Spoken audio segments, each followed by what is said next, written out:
Iyyam harkafuune kabajamtoota hordoftoota Sinqee Production akkam jirtu nageenyi keenya kan kabajaa fi jaalala isin qabu arraan tanatti qophii biraa qabannee isiniif dhiyaannee jirra hanga xumura qophichaatti nu faana ta'aa nu hordofaa.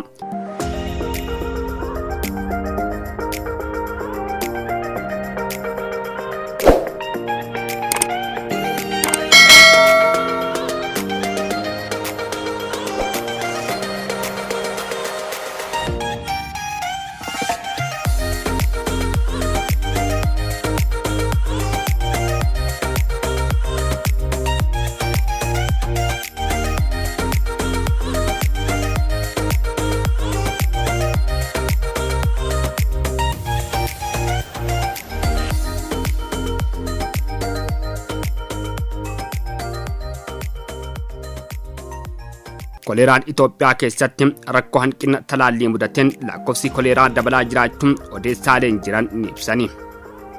Oromiyaa naannolee Sumaalee baay'ee miidhaman ji'oota 18 keessatti nama 528 dhibeewwan du'aniiru. Hanqinni talaallii hanqina mallaqaa tasgabbii dhabuun jijjiirama qilleensaa bu'uuraalee misooma gaarii hin taane weerarri koleeraa guutuu Itoophiyaa keessatti haala yaadessaa ta'een dabaluudhaan lubbuu namoota 500 ol waggaa tokkoo fi walakkaa keessatti lubbuu namoota 500 ol galaafachuuf sababa ta'eera.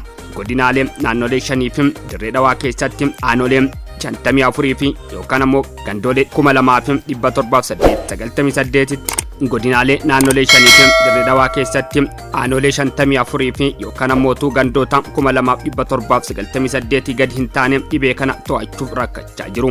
Torbee darbee qofa namoota 238 vaayirasichaan qabamuun kan gabaafame yoo ta'u baay'inni naannolee Oromiyaa fi Sumaalee kanneenis baay'ina namoota vaayirasichaan qabanii fi du'aa jiranii baay'ina keessa jiraatu. Hagayya 2022 hanga fulbaana 2024 gidduutti namoonni koleeraan qabaman 36,898 ol ta'u baasa hordoffii dhukkuboota Daayirektara Ministeera Fayyaa fi Dhaabbata Fayyaa Hawaasa Itoophiyaa Sadaasa Ijaa bara 2024 maxxanfame ni mul'isa. Itoophiyaan lakkoofsi namoota dhukkuba koleeraan qabamanii Afrikaa keessaa sadarkaa afuraarratti kan argamtu yoo ta'u Malaawii, Dimokiraatii Rippaabilikii Koongoo fi Moozaambiik booda akka jirtu dhaabbanni fayyaa addunyaa WHO ni mul'isa.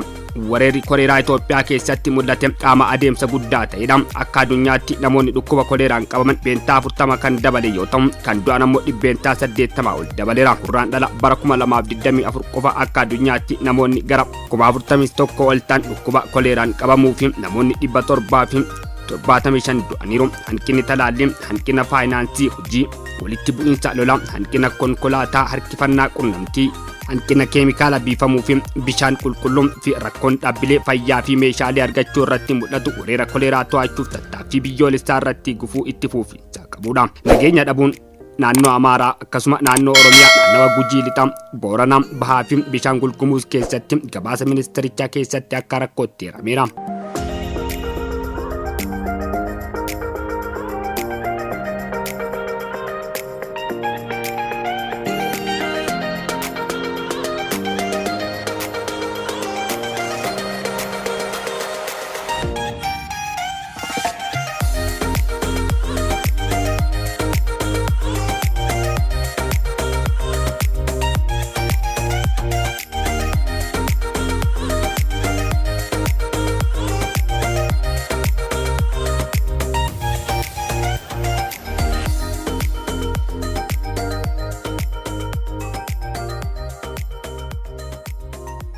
Kenya, Somaaliyaa, Suudaanii kibbaa fi biyyoota biroo waliin tumsa daangaa qaxxaamuraa guddisuun dhukkuba koleeraa ittisuuf yaada dhiyeessaa jiru. Bahaa fi kibba Itoophiyaa weerara vaayirasii kanaan kan miidhaman yoo ta'u jijjiirama qilleensa naannichaatti hammaataa jira jedhaniin ogeeyyoonni fayyaa. Kutaaleen Itoophiyaa, Keenyaa fi Somaaliyaan adoolessa bara 2023 irraa eegalee rooba garmalee kan mudate yoo ta'u yaa'iin madda bishaanii faaluudhaan tatamsa'iinsa dhibee koleeraaf saffisiiseera.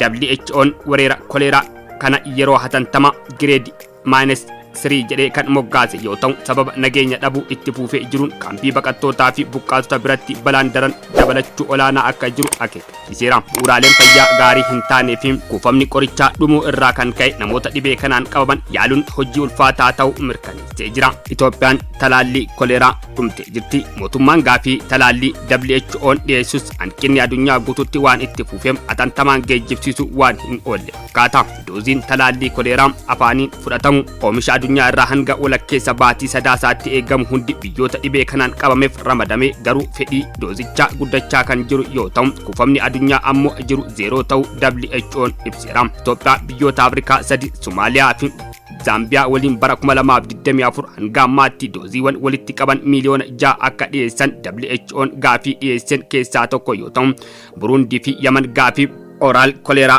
vacciniin duula deebii kennuuf dhiyeessuuf yaada jiru.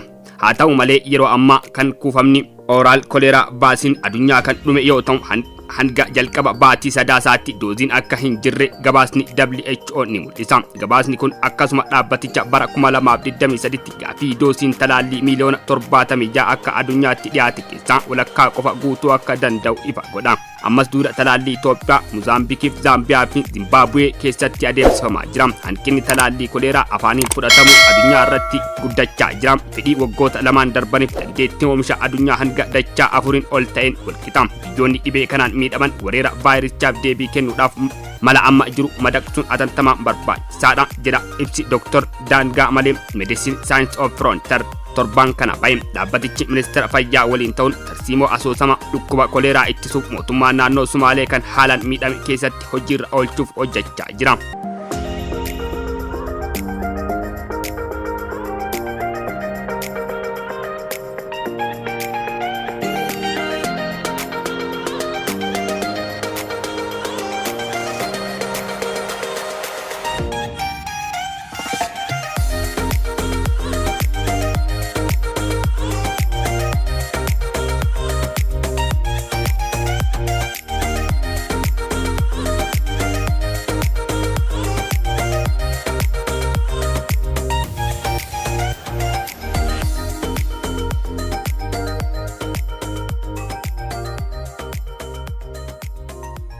Medicine Science of Frontier mala case of area targeting international kaati hojiirra oolchuuf biiroo fayyaa naannichaa waliin hojjechaa jira. Gargaarsa qondaaltota naannootiin dhukkuboota koleeraa adda baasuuf mana jireenya isaanii akkasumas mana jireenya naannoo sanaa jiran disinfakti gochuun kan of keessatti hammateedha. Dhukkuboonnii fi namoota naannoo sana jiraniif talaalliin afaaniin fudhatamuuf qoricha farra baakteeriyaa Daaksolaayinii yookiin doosiin kennamee fi meeshaalee qulqullina ni kennamaaf. Hojiin kun sagantaalee hubannaaf koleeraa fi barnoota san of keessatti hammateedha. CASI deebii aadaa ta'e weerara koleeraa wajjin wal fakkaate kunis yeroo gabaabaa keessatti hamma danda'ametti uummata bira ga'uuf yaaluun naannoo teessuma lafaa baay'ee guddaa ta'e keessatti giddu galeessa hojiirra oolchuun kan of keessaa qabudha. CASI qabeenya caalatti kan qusatu ta'uun ni beekama. Medicine of Science Frontier biyyoota koleeraan qabaman kanneen biroo kanneen akka Haiti fi Republika Demokraataa Kongo keessatti KTI milkaa'inaan hojiirra oolcheera. Abbootiin taayitaa fi fayyaa naannoo waliin hojiiwwan ciccimoo dhimma sadii fi guddina fayyaa guddisuu malee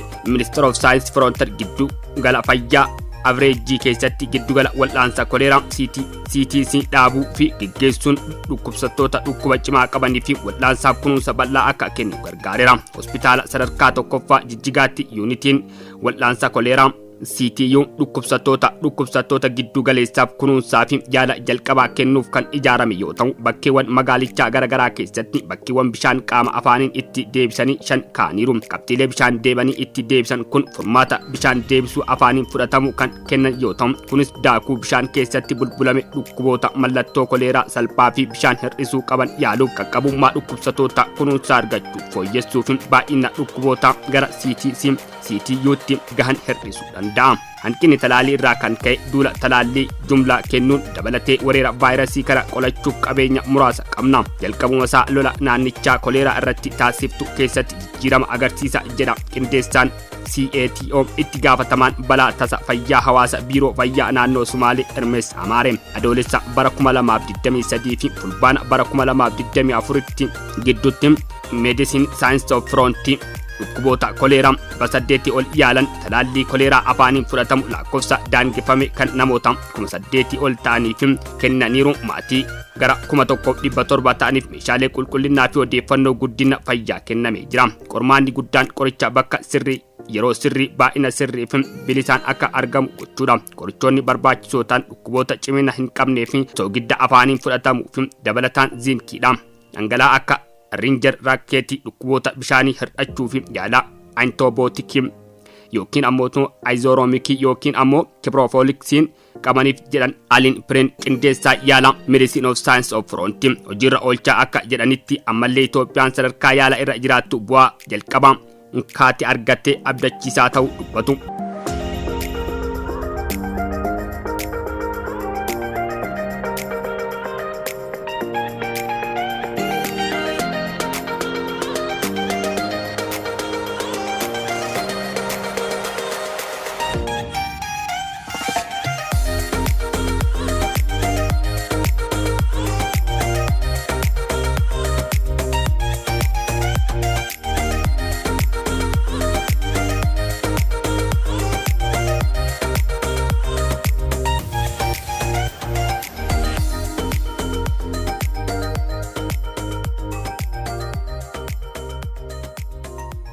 Biroon fayyaa akka gabaasetti lakkoofsi namoota vaayirasicha qabamanii godinaalee Jijjigaa hunda keessatti tokko malee gadi bu'eera. Medicine Science of Front ministeera fayyaa xiinxallaa dhiibbaa mala kana Jijjigaatti qindeessaa kan jiran yoo ta'u dhaabbatichi hawaasa bal'aaf saaxilamaa kutaalee biyyattii biroo gargaaruuf tumsa dabalataa akka eegu dubbata. Medicine of Science of Front naannoo Sumaalee keessatti urtuu magaalaa Qabradaar irratti deebii kennu babal'isee magaalaa Jijjigaa irraa kiiloomeetira 40 fagaattu lafa ciisee keessatti tattaaffiin deebii kennu ni deeggarra jedha. Kabajamtoota hordoftoota keenya qophiin har'aaf qindeeffanne kana fakkaata. Hanga qophii biraatiin walitti deebinutti namni yuutuubicha keenyaaf haaraa taatan subscribe, like, share gochuun hin dagatinaa. Horaa bulaa deebanaa.